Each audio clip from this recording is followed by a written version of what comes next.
Pengalaman pertama saya dalam tanah ni lah kan. Adalah pengalaman saya beli rumah pertama.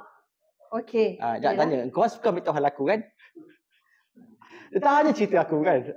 Kita memang nak korek. Kita apa je kita tak korek. Kita mesti nak korek punya. Kita hari tu kita dah korek, semalam kita dah korek. Kesombongan dan kebodohan. Okey. Hari ni kita dah korek, apa lagi kebodohan yang Abang Haizul buat? Depan mata dia bagi aku kan. Apa lagi? Okey bang. Okey.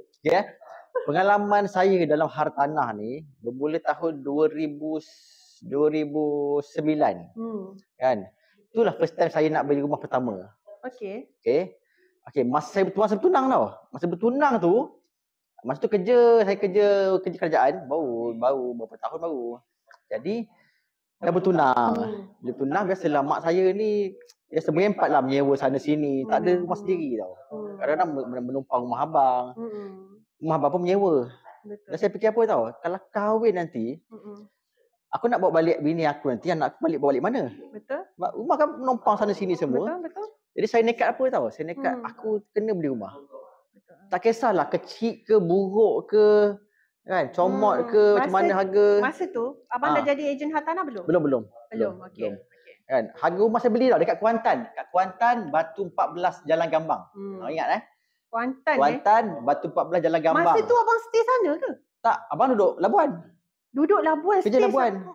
Tapi beli rumah dekat Kuantan. Untuk mak duduk. Satu ni nak berbakti dengan mak lah. Okey. Kan, sekian tengok orang mak ni duduk merempat sana sini semua. Jadi saya nekat beli rumah tu. Kan. Murah, harga 48,000, bayangkan. Oh, murah 2 tingkat, bayangkan. Saya tengah bayang. Okey. Abang teruskan. 2 tingkat. Okey. Rumah low cost. Okey. Bawah dia ruang tamu, dapur kecil, bilik air.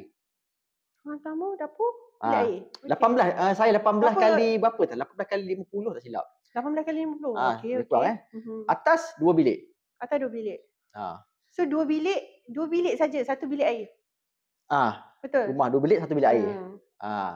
Jadi pergi round-round tengok rumah, jumpalah rumah. 48 tu rumah projek baru atau subsale atau lelong? Second. Beli dengan owner. Sebab abang saya beritahu lah, "Dek, kau cari rumah ke? Kau pergi kat sana, Batu 14 tu. Macam ada rumah nak jual tu." Rumah saya Rainbow Abang Rainbow Batu 10. Kan? Pergi sana nampaklah orang taruh poster untuk dijual. Ada 2 pilihan tau. Satu lagi rumah abang kawan saya. Yang tu dia nak jual 90,000 lebih. Batu 8, Kuantan. Jadi fikir balik 90,000 berapa bulanan ni kan. Gaji time tu baru 1,000 berapa ratus je. Kan? Lepas tu pula klik beg biru di bawah sebelah kiri jika anda nak viewing projek ini.